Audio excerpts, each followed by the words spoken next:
안녕하세요. 반갑습니다. 반갑습니다. 오늘이 5월 13일 두 번째 목요일 저녁에 두 번째인데 먼저 주일에 이 도로에 대한 강의를 마지막으로 했고 여섯 번째까지 했고 오늘 역대 정부의 부동산 정책 강의 시간입니다. 이 역대 정부의 부동산 정책을 제가 강의한다고 할 때 가끔가다 이 강의를 들으시는 분께서 도대체 왜 이런 강의를 하십니까? 이렇게 물어보는 경우가 있는데 저는 이 역대 정부의 부동산 정책을 얘기하는 것이지 정치를 해서 어떤 정부가 정치를 잘했다 잘못했다 그런 평가를 하자는 것이 아닙니다. 냉정하게 부동산에 관한 얘기만 하는 겁니다.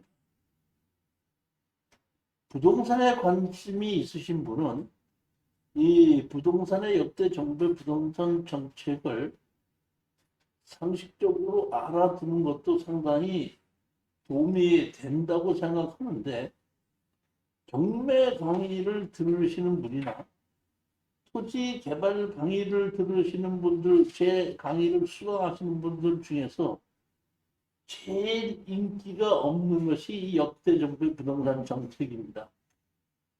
내가 역대 정부 부동산 정책 모른다고 해서 아파트 경매 낙찰 받는데 문제되는 것이 있어요? 내가 부동산 사고 파는데 역대 정부의 부동산 정책 모르면 문제가 됩니까? 그렇지만 우리는 역대 정부의 부동산 정책을 알아야 될 거라고 생각을 하고 또는 미래에 우리 부동산 정책을 어떤 식으로 가야 되겠다는 것도 생각을 해 봐야 되기 때문에 저는 이게 상당히 중요하게 생각을 하고 책도 썼고 제 나름대로 상당히 공부도 많이 한 것인데 인기는 없습니다.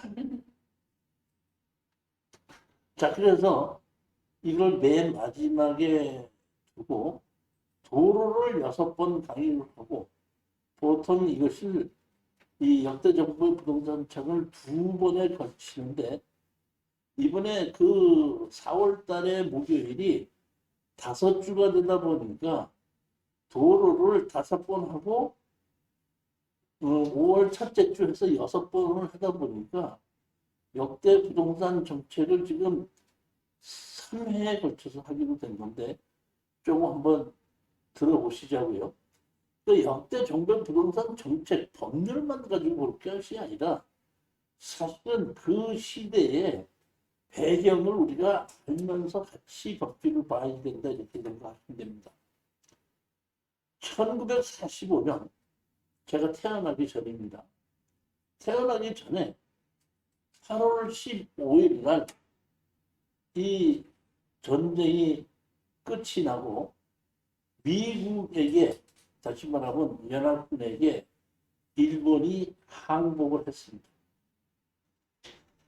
이 항복을 했는데 일본에서 우리 정부를 우리 대한민국을 다스렸는데 연합군 쪽에 다시 말하면 그 러시아가 소비에트 연합이라고 하는 러시아가 우리가 연합군으로 같이 참석을 했었기 때문에 해방이 일본에서 다스리는 땅이 해방이 되자 북쪽 38도선 위쪽으로는 러시아의 소비에트 연방의 그 영향을 받는 김일성이가 대통령이 되고 대통령이 됐다는 것보다는 주석이 됐고 대한민국에서 밑에 보게끔 되면은 하지라는 준장이죠. 그 당시 미군 준장이 들어와서 대한민국의 무군정을 시작하게끔 됩니다. 이 미군정을 끝까지 하는 것이 아니라 한국에다가 자율적으로 넘겨주기 위해서 미 군정에서 제일 먼저 만드는 것이 재헌 국회의원이라는 것을 만들게끔 했죠. 그러니까 아직 그 군사 정권 밑에서 재헌 국회의원을 뽑고 재헌 국회의원에서 헌법을 만들고 난 다음에 하지 장군은 물러가고 대한민국에 만들어지게끔 된 것이 그때 만들어진 거죠. 그러다 보니까 제일 먼저 시작한 것이 1945년 9월 9일 날 이하지가 미군들을 데리고 대한민국에 와서 1948년 7월 17일이 뭐 하는 날이죠? 제헌절이죠. 제헌절이 뭐 하는 날이죠? 헌법을 만든 날이죠. 헌법을 만들 때까지 있고 헌법이 만들어지고 난 다음부터 헌법에 의해서 대한민국을 설립하도록 어떻게한다? 먼저 주고 갔다 이렇게 생각하시면 됩니다. 자, 그 다음 보를 한번 보시겠습니다.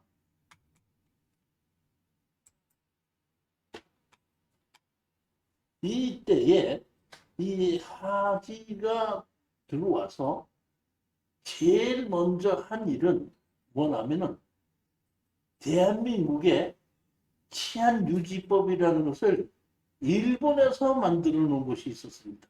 그러니까 일본에서 만드는 치안유지법을 어떻다? 폐지시켜버렸습니다. 두 번째, 정치범죄처벌령이라는 것을 폐지시켰습니다. 세 번째, 조선보호감찰령이라는 것을 폐지시켰습니다. 네 번째, 출판업을 폐지시켰습니다. 다시 말하면 일본에서 한국을 억압적으로 다스리기 위해서 치안유지법, 정치범죄처벌령, 조선보호감찰령, 출판법을 만들어 가지고 구속을 시켰다고 했는데 그것을 다 폐지시켰다 이런 얘기입니다.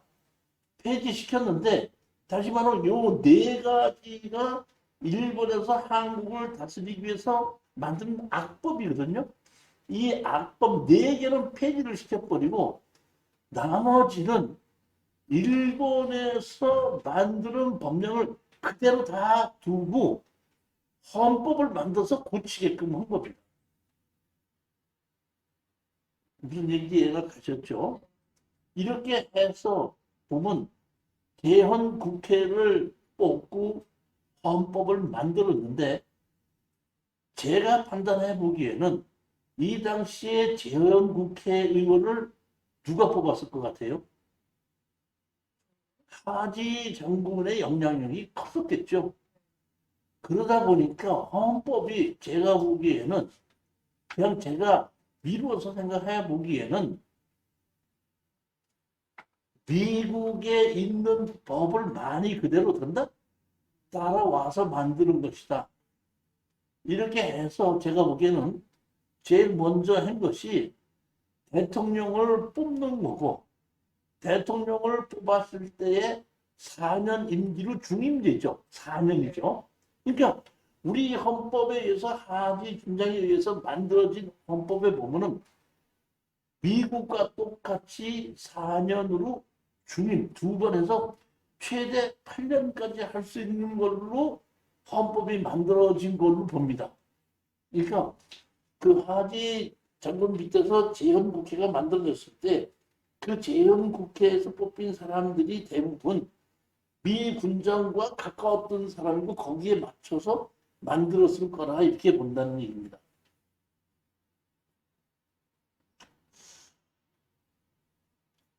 이때 이 재헌 정부가 제일 먼저 만들어서 제일 먼저 만드는 것이 뭐부터 만들었냐면 헌법을 만들었습니다.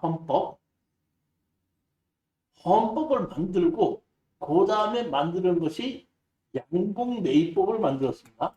이 보면 헌법을 1948년 7월 17일까지 만들어 놓고 양국매입법을 만드는 것이 48년 10월 9일이다 보니까 7월 달부터 10월 달까지 약 몇 개월이죠?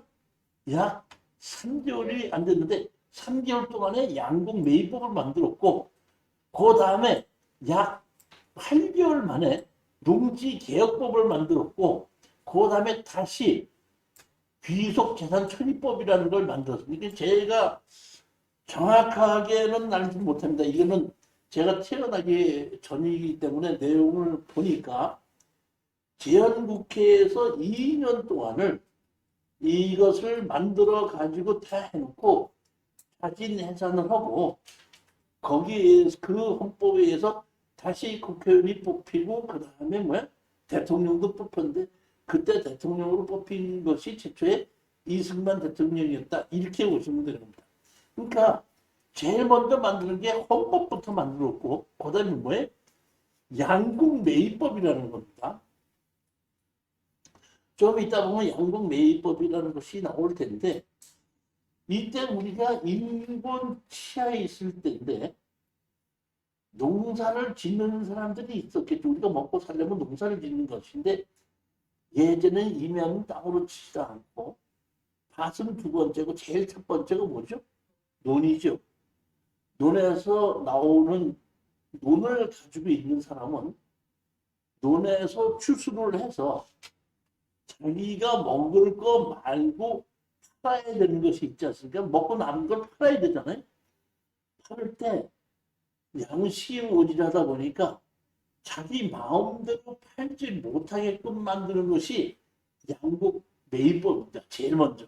그러니까 쌀 농사를 짓는 사람들이 자기가 먹을 거는 빼놓고 나머지는 전부 다 정부에서 강제로 수매를 해서 그것을 낮은 가격에 해서 전 국민에게 골고루 나눠주기 위한 것이 농사를 지어서 쌀을 갖고 있는 사람 마음대로 팔지 못하게끔 했던 것이 제일 먼저 만드는 것이 이게 양국 매입법이라는 겁니다.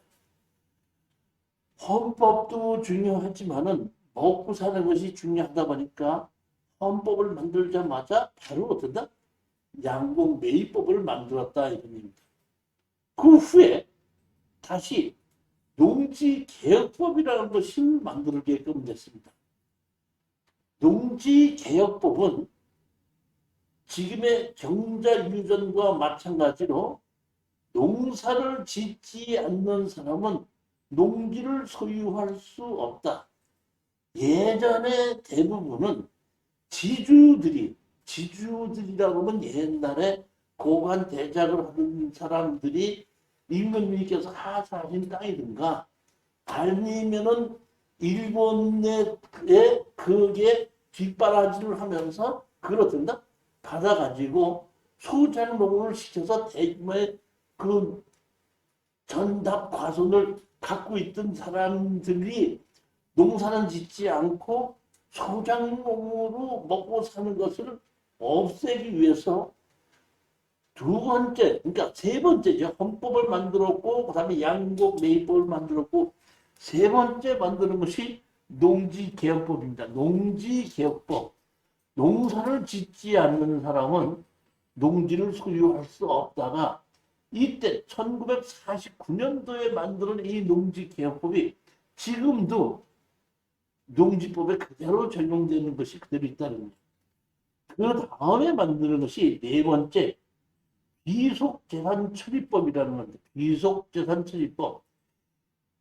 일본 사람들이 한국에 와서 한국 사람들이 갖고 있던 재산을 뺏은 게 많겠죠. 그런데 폐망을 하면서 이 사람들이 다 놓고 자기 땅으로 돌아갔죠. 한국 사람인데 팔고 가서 기양 갔어요. 기양 갔죠. 그러니까 일본 사람들 이름으로 가지고 있는 땅이 남아있던 것이 많다 보니까 이걸 어떻게 할 것이냐 해서 그걸 어떤다?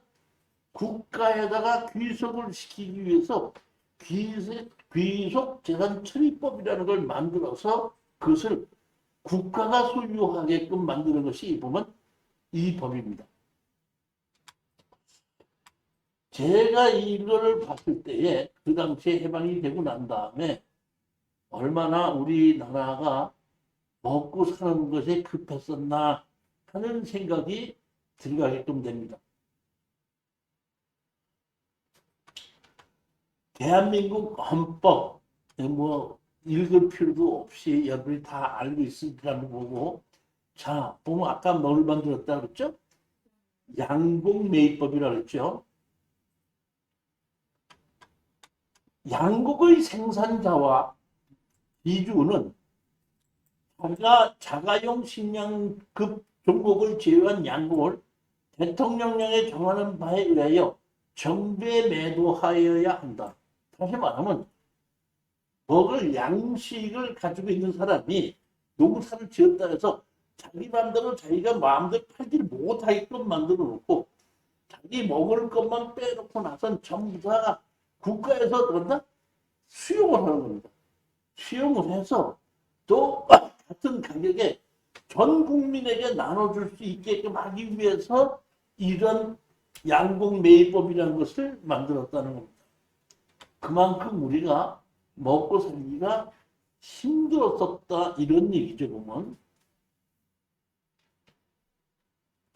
지주는 그 토지를 경작하는 자로 하여금 대통령령으로 정하는 바에 의하여 지주를 대리하여 그 토지에서의 양곡 생산량의 3분의 1을 지정된 기일 내에 정부에 매독해 하여 경작자는 차를 이행할 의무가 있다. 다시 말하면 이 법을 만드는 거 보면은 원래 땅 주인이 있었고 그다음에 농사를 짓는 사람이 있었다 이런 얘기입니다. 그러니까 농사를 짓는 사람이 지주한테다 갖다 준 것이 아니라 농사를 지은 사람의 그거를 전부 다 된다 국가에다 주게끔 법으로 만들어줬다 이런 얘기입니다. 자, 이번에는 25페이지 보시겠습니다. 그러니까 쌀이 생산된 것을 생산자나 땅 주인이 마음대로 팔질 못하게끔 하고 정부에서 수매를 해서 전 국민에게 골고루 나눠줄 수 있게끔 하는 것이 양곡매입법이고 세 번째 만드는 것이 농지개혁법입니다. 본법은 헌법에 의거하여 농지를 농민에게 적당히 분배를 함으로써 농가 경제의 자립과 농업 생산력의 증진에 의한 농민 생활의 향상 내지 국민 경제의 발전을 어떤다? 하기 위함이다. 본법은 헌법의 농지를 농민에게 그러니까 농사를 짓지 않는 사람은 농지를 소유할 수 없게끔 만들기 위해서 이걸 만들었다 이렇게. 본법에서 농지는 전답 과수원, 잡종 기타 법적 지목 여하에 불과하고 실제 경작에 사용되는 토지 현상에 의한다. 다시 말하면 전답 과수원뿐만이 아니라 실질적으로 농사를 짓고 있는 땅 전부 다는 농지로 본다 이런 얘기거든요. 그러니까 이것은 지금도 마찬가지입니다. 5절을 보시겠습니다. 정부는 좌에 의하여 농지를 취득한다. 좌의 농지는 정부에 귀속한다. 법령도 급약 조약에 의해 몰수 또는 구규된 농지. 소유권의 명의가 분명치 않은 농지. 다시 말하면 아까 얘기했듯이 땅 주인이 없는 농지는 무조건 국가권으로 간다 이런 얘기입니다. 근데 그러니까 무조건 좌의 농지는 어떤다? 정부에 귀속한다 이렇게 돼 있고 보면 좌의 농지는 적당한 보상으로 정부가 매수한다, 수용한다는 얘기죠. 그게 뭐예요? 자, 가보면 농가 안자의 농지, 다시 말하면 농사를 짓지 않는 사람이 가지고 있는 농지는 보상으로 정부가 매수한다는 얘기고 나 작용하지 않는 자의 농지, 실질적으로 농사를 짓지 않는 사람이 가지고 있는 농지는 전부 다 된다? 국가에서 매수한다. 다시 말하면 이 당시에는 정부에서 소작농을 없애겠다고 하는 것이 정부의 의지라고 봅니다.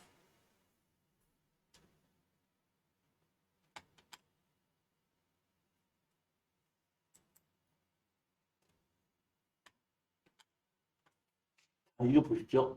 보상은 좌의 방법에 의하며 이렇게 뭐 정부 보증부를 한다는 얘기는 현금을 주고 매수한 것이 아니고 제가 보기에는 이 채권으로 됐나? 매수한 걸로 보는데 채권으로. 그 다음에 11조가 보면은 아주 이게 중요한 겁니다. 자, 11조 보시게 되면은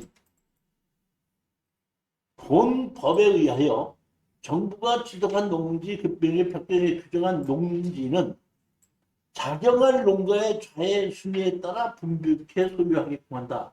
다시 말하면 농사를 짓지 않는 사람의 농지나 주인이 없는 농지는 국가에서 전부 다 매수를 해서 실질적으로 그 땅에 농사를 짓는 사람에게 된다?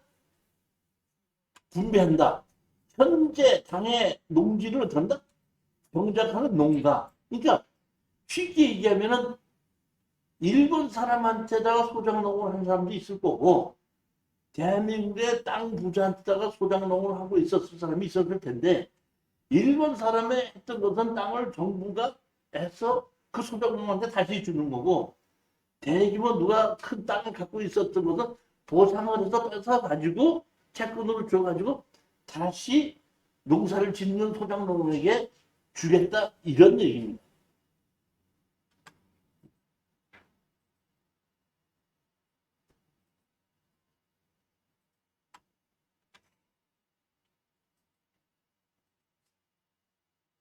범법 통과 이후 자기 행위를 금지한다. 자정하지 않는 농지의 매매와 증여. 다시 말하면 자기가 농사를 짓지 않는 농지를 스리슬쩍 다른 사람에게 파는 것. 못하게끔 한다는 얘기. 그 다음에 소작권의 이동 및 박탈. 소작권을 어떻게 뺏어가지고 어떻게 다른 사람한테 준다든가. 아, 이거 소작을 했었는데 너 하지 마. 이제 내가 농사 직접 짓게. 뭐 이런 식으로 해서 농사를 짓고 있던 권한을 어떻게 뺏을 수 없게끔 만들어 놨다 보시면 됩니다. 이렇게 했는데 제가 자세히 보니까 이 소작농이 농지를 살 돈이 없잖아요. 그래서 돈이 없다 보니까 그 정부하고 소작농하고 5년 동안을 수작을 했다고 합니다. 5년 동안을 해서 이 생산된 거의 반을 정부에다 주고 반을 그 소작농 농사를 짓는 사람이 갖고 5년 동안 소작을 하고 나면 그 땅을 완전히 그 소작농에게 넘겨줬다는 겁니다. 그렇게 했다고 했는데 뭐 그것이 제가 인터넷에 들어가서 보니까 잘했다는 사람도 있고 잘못했다는 사람도 있어요. 보면은 어떻게 그거를 공짜로 주지 않고 5년 동안을 소작농을 했냐고 하는데 그럼 농소니까 다시 말하면 농지를 갖고 있던 사람은 강제로 매수해서 기양 뺏었으면 어때? 북한에서 기양 뺏었으니까 기양 국가에서 다 하는 걸로 돼 있겠지만 여기는 개인 땅이고 민주주의 기반이 돼 있기 때문에 농사를 짓지 않기 때문에 내 나라에 내놓고 거기에 대한 어느 정도 보상은 줘야 되는 것도 맞다고 생각합니다.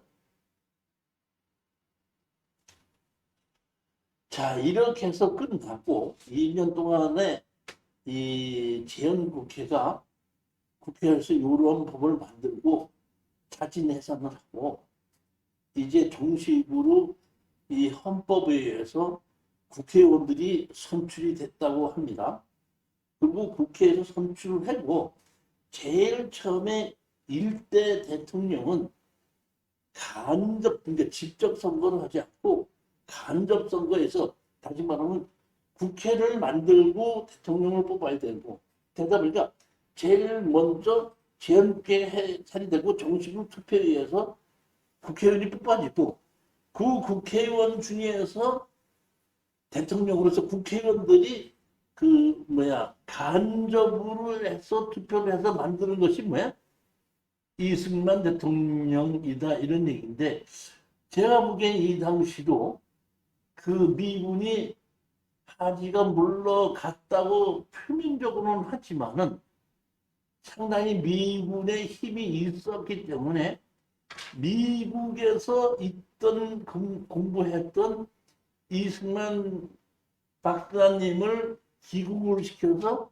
대통령으로 만드는데 미국이 뒤에서 좀 힘을 썼지 않는가 이런 생각을 그냥 어디 확인된 건 없고 제 생각에는 그렇게 되지 않았을까 이렇게 보는 겁니다.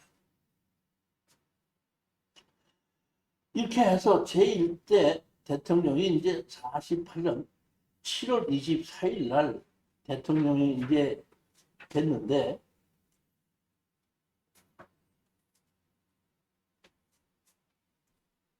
제일 먼저 33페이지 보시면은 물론 다른 법률도 만들었겠지만 아까 제가 말씀드렸듯이 그 하지 장군이 그 일본이 만드는 악법 4개를 없애버리고 나머지는 거의 그대로 뒀다 그랬죠.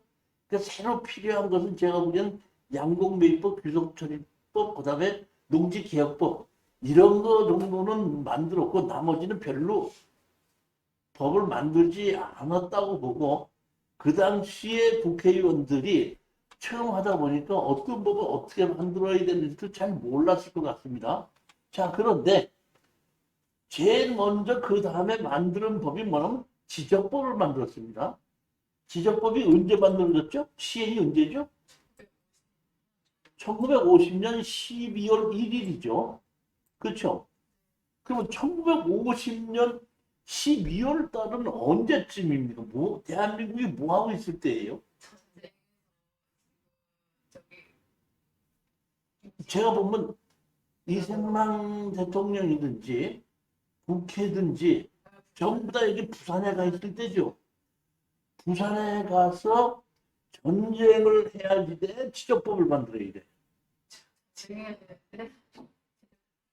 그러니까 피난 가서 부산에 가서 만들었다고 생각할 수 있죠. 이 지적법이. 그럼 지적법을 왜 만들었다고 한번 보겠습니다.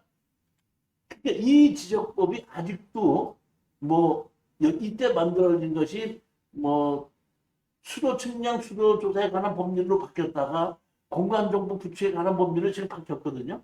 근데 제일 처음에 만들어졌을 땐 지적법으로 만들어졌는데 자 보십시오. 지목은 종류에 따라 좌와 같이 구별하여 정한다. 전답, 대지, 염정, 광천지, 지소, 잡종지, 사사지, 공원지, 철도용지, 수도용지, 그 다음에 임야, 분묘지, 도로, 하천, 불거, 유지, 제방, 성첩, 철로도로, 수도선로. 이런 것이 보면 종류별로 다 더 있죠. 그렇죠? 자, 그럼 여기 보자. 여기서 1950년 12월 달에 이 지적법을 만들었을 때에 여기 지목이 예를 들어서 전 있죠, 전. 철도용지가 있고 공원용지도 있죠. 그렇지 않나요, 보면. 그러면 공원용지는 공원을 만들려는 공원용지야 공원으로 쓰고 있기 때문에 공원용지가 된 거예요. 자, 여기 이 지목은 잘 아셔야 됩니다. 이 목대로 쓰라는 것이 아니라 그렇게 쓰고 있기 때문에 가서 그런 지목을 만들어낸 겁니다. 그러면 그렇게 지목을 만들어 놓고 자 보십시오. 여기 보면은 뭐가 있죠? 세무서에 토지 대장을 비치하고 좌의 사항을 등록한다. 그러니까 이것을 등록하는 거거든요.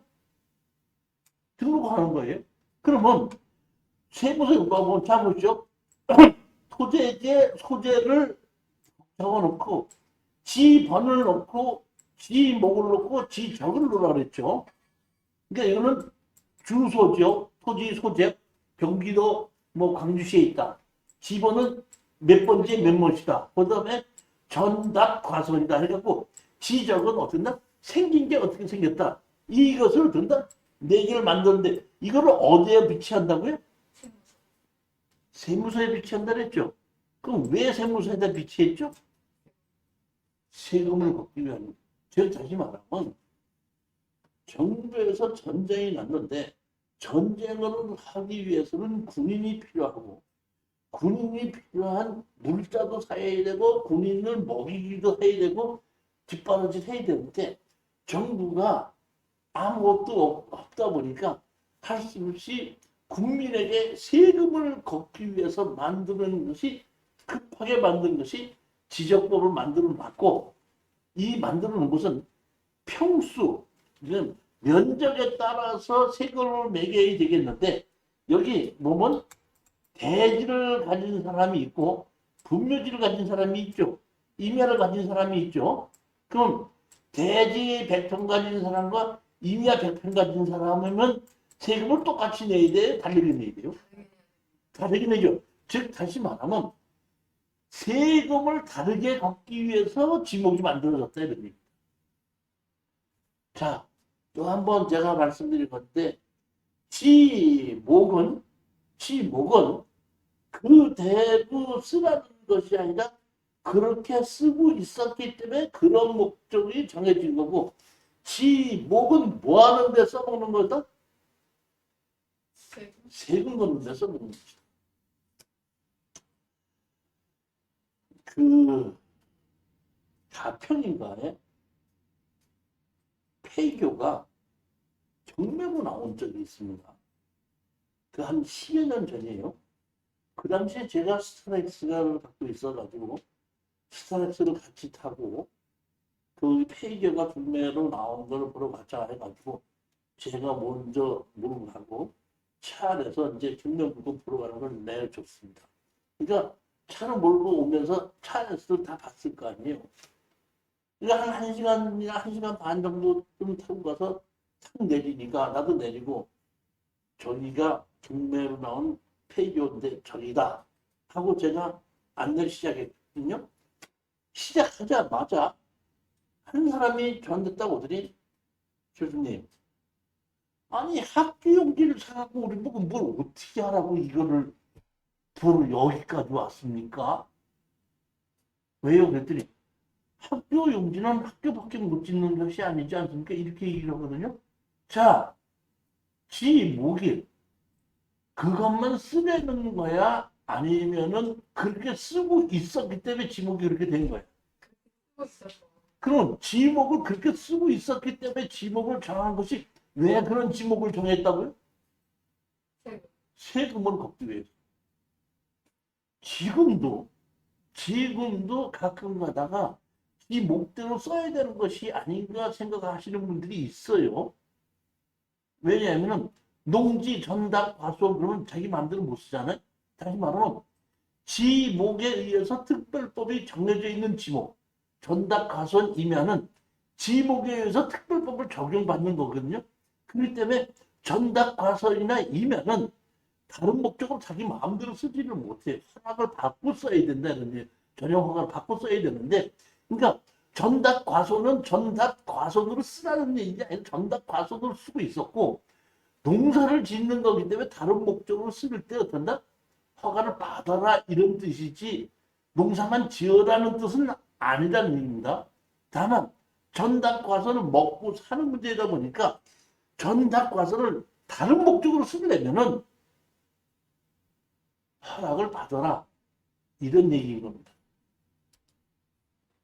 그러니까 제가 지금의 이 얘기는 지적법은 지 목대로 쓰라는 것이 아니라 세금을 걷기 위해서 지목을 만들어 놓은 것이다. 그것만 우리는 알고 넘어가면 된다.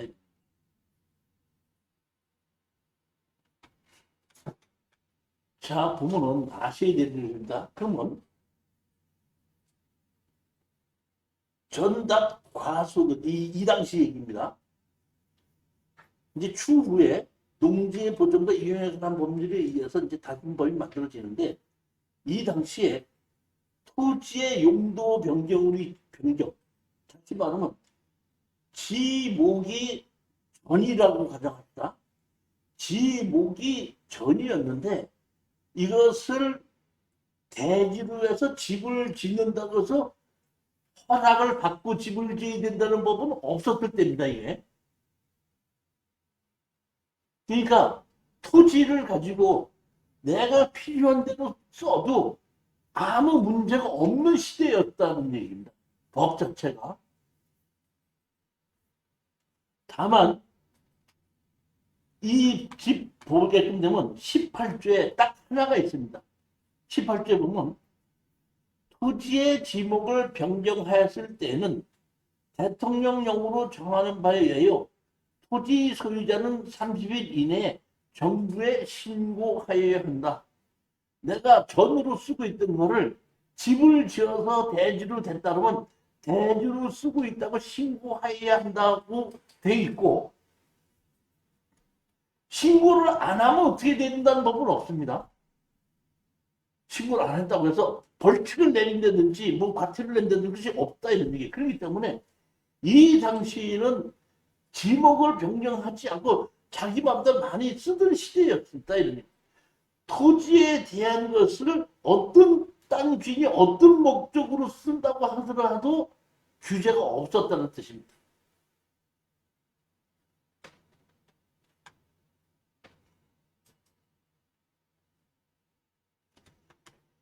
지적법이 1950년도에 만들어져서 토지의 지목을 변경했을 때는 대통령이 정하는 바에 의하여 토지 소유자는 30일 이내에 정부에 신고해야 된다. 이것이 있다가 2009년도에 이 지적법이 측량수로 조사 및 지적에 관한 법률로 바뀌게끔 됩니다.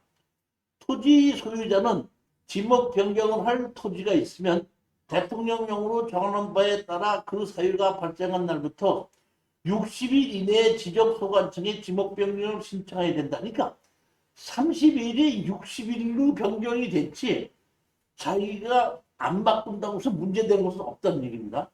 그런데 이것이 다시 공간정보 구축에 관한 법률을 바뀌어갖고 제81조 지목 변경 신청, 토지 소유자는 지목을 변경할 토지가 있으면 대통령령으로 정하는 바에 따라 그 사유가 발생한 날부터 60일 이내에 지적소관청에 지목 변경을 신청해야 한다.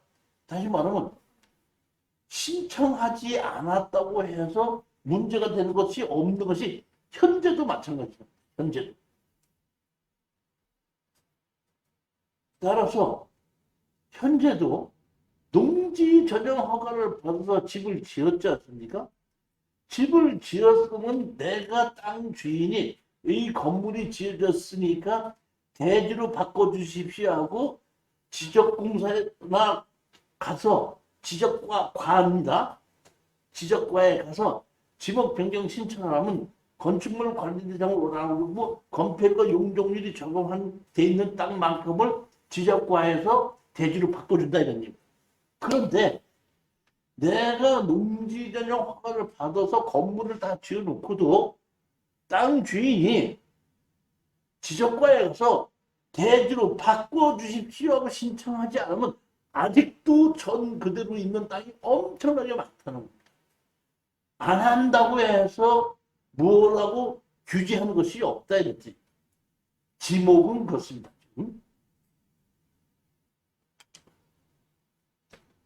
자, 35페이지 보시면은 임시토지수급제법하고 1951년도에 다시 만들었습니다. 본법은 6.25 사변으로 인한 국가 경제의 불안정을 조정하기 위해, 다시 말하면 전쟁 중에 현금이 없으면 문납으로 대신해서 세금을 내라, 이런 얘기에 관한 법입니다. 자, 지금 몇 페이지? 40페이지입니다. 40페이지 보면 이것이 1960년도죠.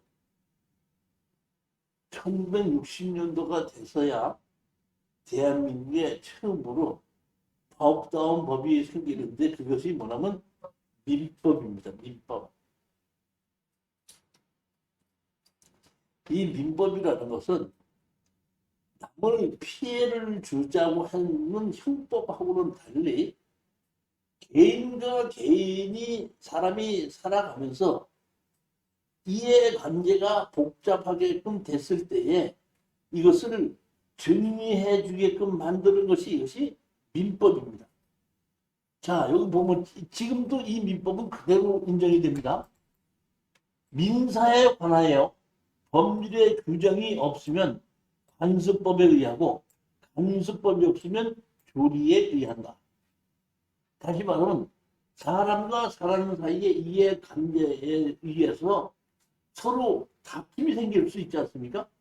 다툼이 생길 때 이럴 땐 이렇게 한다는 것을 법으로 만들었는데 만약에 법에 의한 것이 나오지 않아 법에 정해지지 않았을 때 다툼이 생겼을 때는 관습법에 하고 관습법이 없으면 조리에 의한다. 이 뜻은 여기에 보면 관습법에 의해라고 해서 관습법이 뭐예요? 법이 그냥 전통적인 인터넷 치면 관습법 나와요? 관습법이 뭐예요? 관습법이라는 것은 법에 정해진 것이 아니라 그런 식으로 해봤다 이런 뜻이에요. 관습. 다시 말하면 남의 땅에다가 산소를 썼다고 하더라도 주인이 바뀌었다고 하더라도 그 산소를 없애게 할 수 있는 권한은 없이 그대로 인정한다는 것이 옛날부터 내렸던 관습이라는 거예요. 그런 것을 보고 관습법이라고 그러는 겁니다. 제가 대박당꾼으로 유명한 전은주 씨하고 한번 이 도로에 대한 것을 같이 이제 얘기한 적이 있는데 거기에 보면 나온 게 뭐냐면 어떤 사람이 농사를 지으러 가는 통로를 막았다 이런 얘기예요.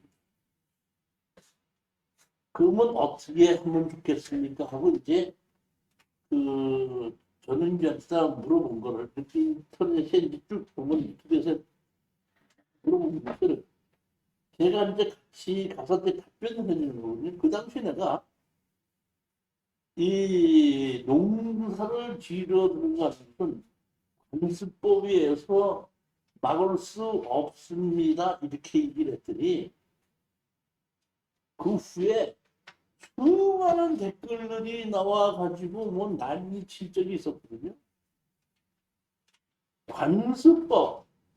관습법 요 한 열흘 전에도 또 어떤 분이 저한테 와서 이렇게 막았는데 농사를 지으러 다니는 땅을 막았는데 어떻게 하면 좋겠습니까? 그 제가 얘기했죠.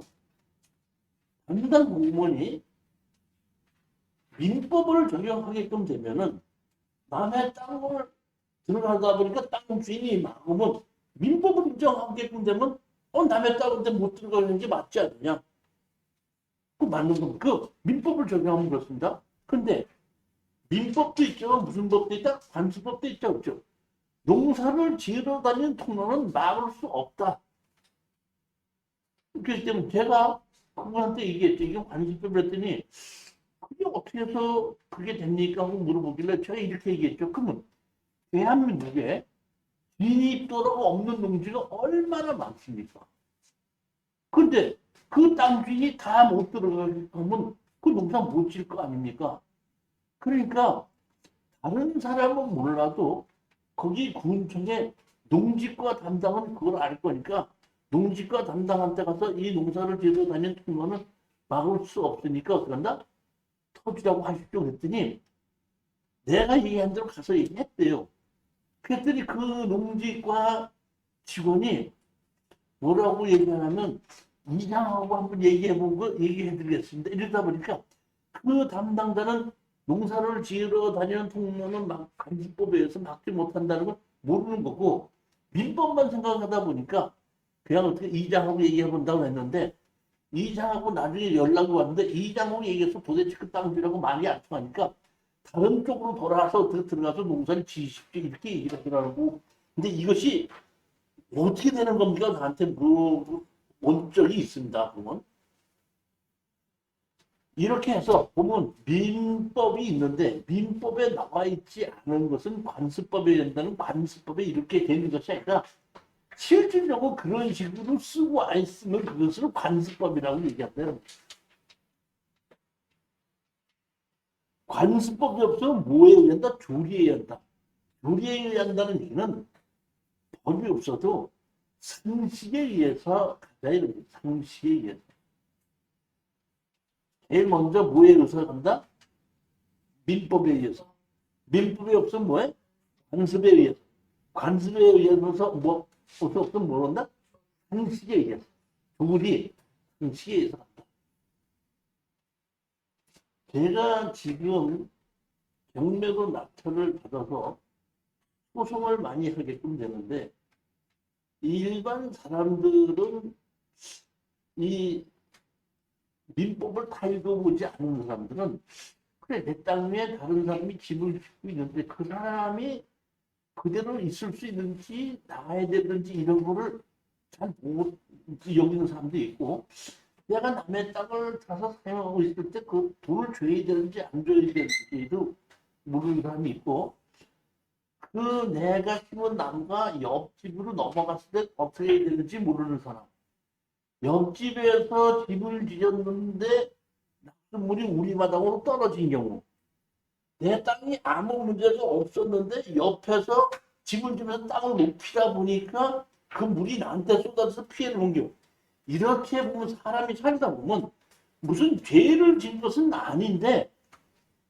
본의 아니게 옆에 사람들이 피해를 주게끔 됐을 때 그 피해를 어떻게 해야 되냐를 모르는 것이 많은데 사실은 민법에 보면 자세히 보면 다 나와 있어요. 민법을 보게끔 되는 근데 이 1960년도에 처음으로 이 민법을 만들기 시작했다 이러니. 네 번째 1960년도에 다시 만드는 것이 뭐냐면 부동산 등기법을 만드는 것입니다. 부동산에 대한 돈이 큰 돈이 왔다 갔다 하는데 이 주인이 누구라는 걸 알고 설정이 돼 있다든지 뭐 빌려주게끔 돼 있다든지 하는 것을 공시를 해서 제3자에게 알려줘야 하다 보니까 거기에서 부동산 등기법이라는 것이 어딘다? 1960년대 만들어진 겁니다. 다시 말하면 1945년도에 해방이 되고 48년도에 정부가 만들어졌는데 48년도부터 1960년도까지 약 12년 동안에 대한민국을 올바르게 다스리기 위한 법다운 법은 제대로 만들지 못하고 60년도 돼서야 민법도 만들어지고 등기법도 만들어졌다는 얘기입니다.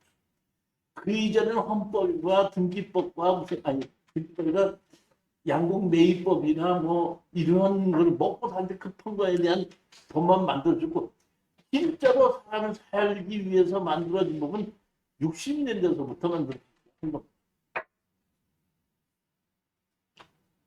그 다음에 60년대에 토지세법, 정식으로 토지를 가지고 세를 건 것을 만들었고, 그 다음에 보면은 60년도 6월 달에 보면은 이제 그 4.19 혁명이 일어나서 그 이승만 대통령이 하야를 한다고 해가지고 하와이로 가셨고 삼선 개헌이라는 것을 하다가 이게 원래 그 미국에 4년 동안 2번이거든요. 8년 하게끔 되는데 8년이 다 끝나서 그만두고 제 다른 사람이 대통령이 되게끔 해야 되는데 한 번 더 하겠다고 삼선 개헌을 만들다가 보니까 먹고 살기 힘들고 하다 보니까 혁명이 나고 난리가 하다 보니까 그러면 내각제로 만들자고 해가지고 헌법을 바꾼 거죠. 바꿔 가지고 윤보선 대통령의 장면 총리가 다시 어떤다? 뽑히게 된 겁니다. 그렇게 해서 60년도부터 61년도까지다 보니까 약 1년도 안 되고 한 11개월 동안 윤보선 대통령과 장면 총리하고 둘만 있었습니다. 그러다 보니까 이 1961년 5월 16일 날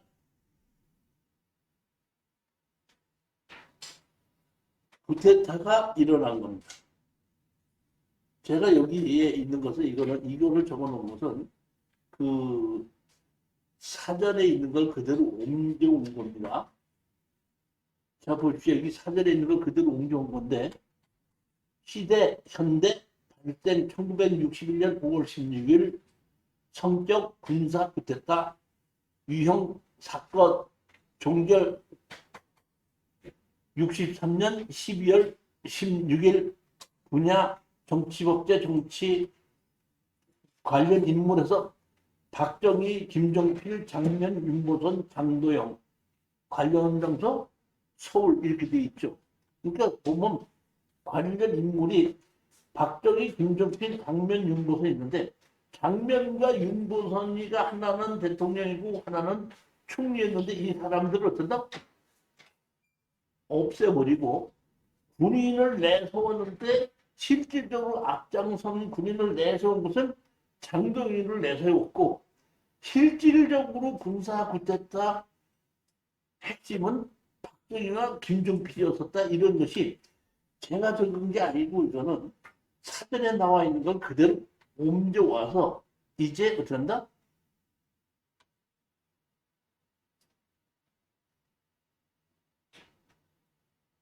제가 쿠데타 정부 이런 것이 아니라 저는 혁명 정부라고 해갖고 아까 조금 아까까지 얘기했던 것은 재헌 정부. 지금부터는 뭐 혁명 정부 이렇게 얘기를 해서 혁명 정부로 만들었습니다. 자, 혁명 정부. 5.16 쿠데타를 성공을 하고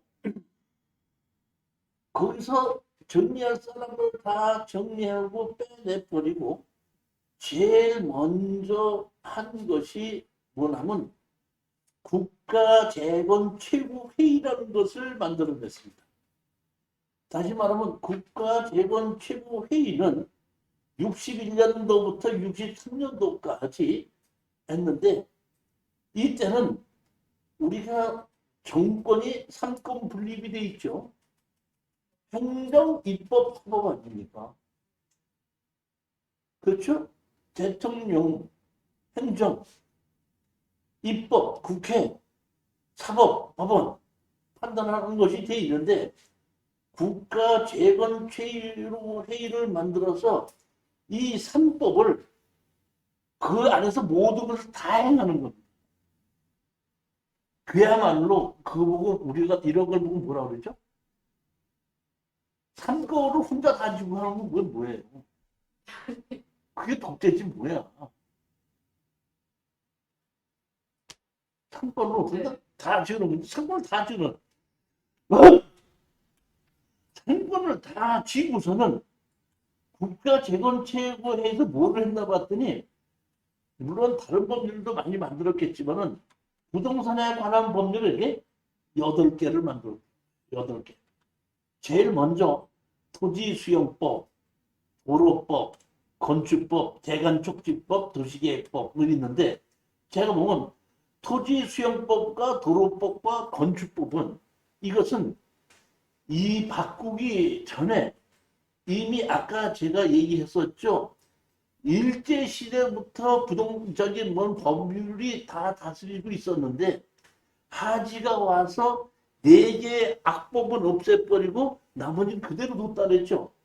그러니까 사실 보면 이러한 부동산에 관한 이 법은 그대로 일본에서 천황용으로 있던 것이 그대로 쓰고 있던 것이 이때 바꿔지기 시작하는 겁니다.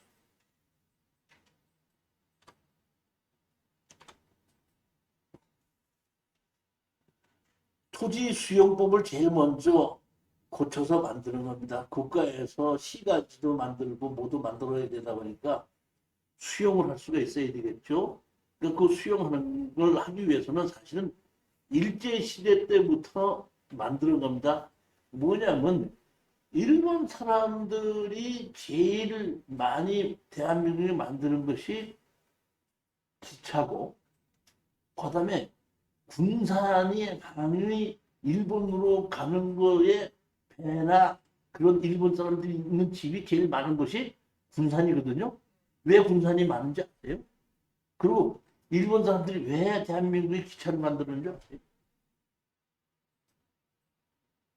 일본으로 다르게. 대한민국에 나오는 모든 물자를 일본으로 가져가기 위해서 전국에 있는 걸 기차를 넣어서 기차로 가지고 와서 그다음에 군사는 뭐냐면 그쪽이 평야지대잖아요. 쌀이 아주 생산이 많이 되거든요. 그러니까 거기에서 어떻게 한다? 쌀과 이런 걸 전부 다 가지고 있나? 일본으로 가져가기 위한 관문이었거든요. 자, 저는 국가재건 최고에서 제일 잘한 것이 이런 거라고 봅니다. 자, 보십시오. 1911년 제 토지 수용령을 이를 뭐한다? 폐지한다. 범법은 62년 1월 1일부터 한다.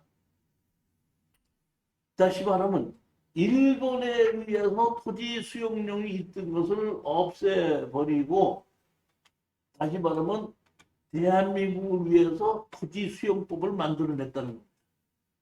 이것을 언제 만들어냈다고요? 국가 재건 최고회의라고 했잖아요.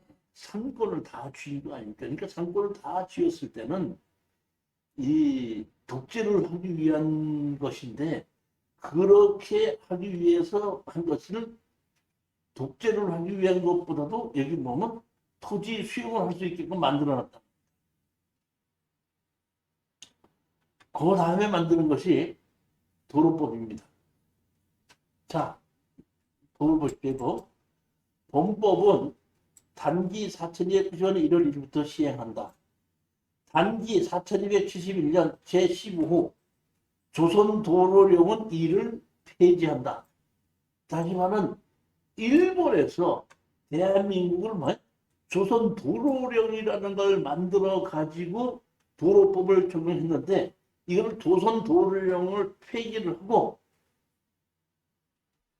이 도로법을 제대로 만드는 거죠. 그러니까 제가 판단해 봤을 때에 해방을 해서 뭘 한다고 해놓고는 이 십몇 년 동안을 61년도까지 다시 말하면 군사 쿠데타가 날 때까지 어느 누구도 일제시대부터 만들어 온 이 법 하나를 어떤다? 고치지 않고 있었다는 겁니다. 자, 도로법.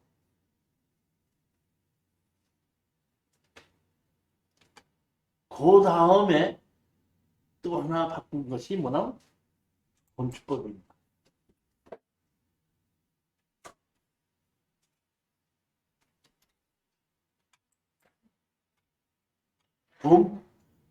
폐지법령 1934년 6월 개정 18호 조선시가지 계획령은 이를 어떤다? 폐지한다 이렇게 되어 있죠. 그러니까 대한민국의 건축법이 만들어지기 전에는 조선시가지 계획령으로 집을 지었고 관리를 했다는 얘기입니다. 혹시 들어보셨어요? 가옥대장. 가옥대장인가 뭐 들어보셨어요? 지금은 건축물관리대장이죠. 옛날에 뭐였겠어?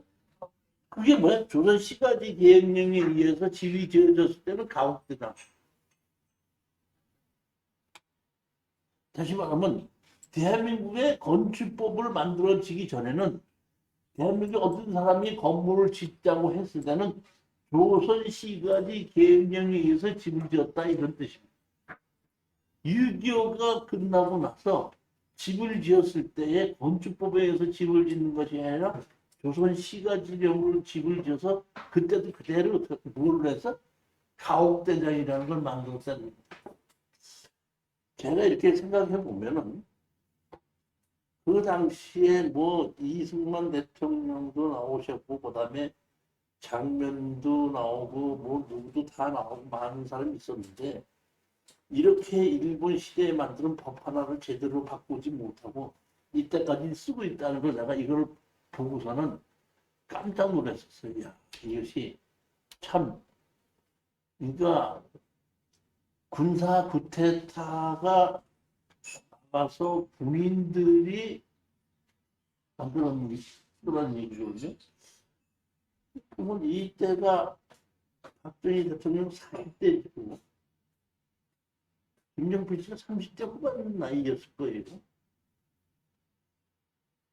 근데 군인들이 어떻게 이런 법을 알고 이런 법을 고쳐야 된다는 걸 알았고 이런 건축법을 만드는 거에 보면은 깜짝 놀랐어요. 자, 보죠. 건축법 이렇게 있죠. 용어의 정의 이렇게 있는데 자, 보십시오. 도로라 하면 4m 이상의 도로를 마한다. 시장 군수가 도로의 신설 또는 변경에 관한 계획의 도시를 하였거나 위치를 지정한 도로 또한 같다. 이 얘기는 뭐냐면 도로가 없는 땅에 내가 도로를 만들겠다고 하면서 집을 짓겠다면 건축법상 도로를 인정해준다 이런 얘기거든요.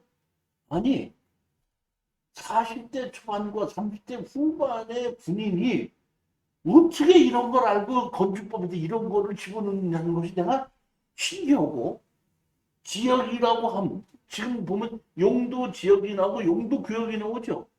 이 당시에 용도 지역이라고 나오고 용도 지구라는 것을 61년도에 건축법을 만들 때 용도 지구와 용도 구역이 나와요.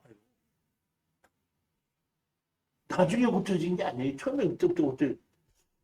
저는 상당히 놀라울 수밖에 없는데 제가 생각해 본 것은 군인들이 머리가 좋아서 이런 것을 만들었을 리가 없습니다. 군인들이 상권을 다 쥐고 있으니까 이런 학자들을 불러다가 여기 조선 시가지령을 건축법으로 바꿔야 되겠으니까 어떤다? 바꿔라. 이렇게 얘기하다 보니까 학자들이 모여서 이것을 바꾼 게 아닌가. 근데 저는 모릅니다. 왜? 조선 시가지령이라는 건 난 몰라요. 모르지만은 예전에 조선 시가지령이라는 것이 있었던 것을 좀 기초로 해서 우리에게 좀 맞게끔 건축에 관련된 학자들이 고쳐서 만드는 게 아닐까 이런 그냥 짐작만 해볼 뿐인데 하여튼 간에 조선시가지령에서 대한민국의 건축법으로 바뀌었다는 것 자체만 해도 저는 획기적인 일이다 이렇게 봅니다. 그리고 여기 보면 건축법에 적은 대지와 도로의 관계 해갖고 대지는 2m 이상을 도로에 접해야 한다. 건축물의 주위에 넓은 공지가 있거나 기타의 사정으로 보안상 지방이 없을 때는 예외로 한다.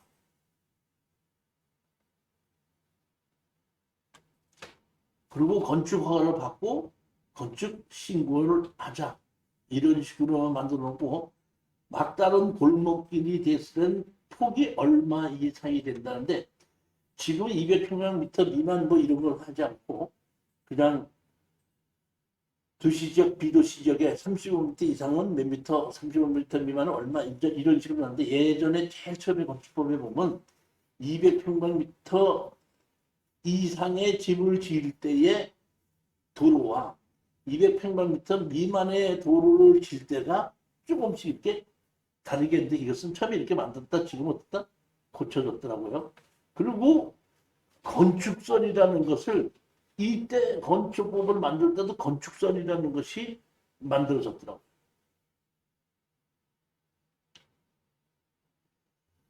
자, 10분만 쉬었다 하도록 하겠습니다.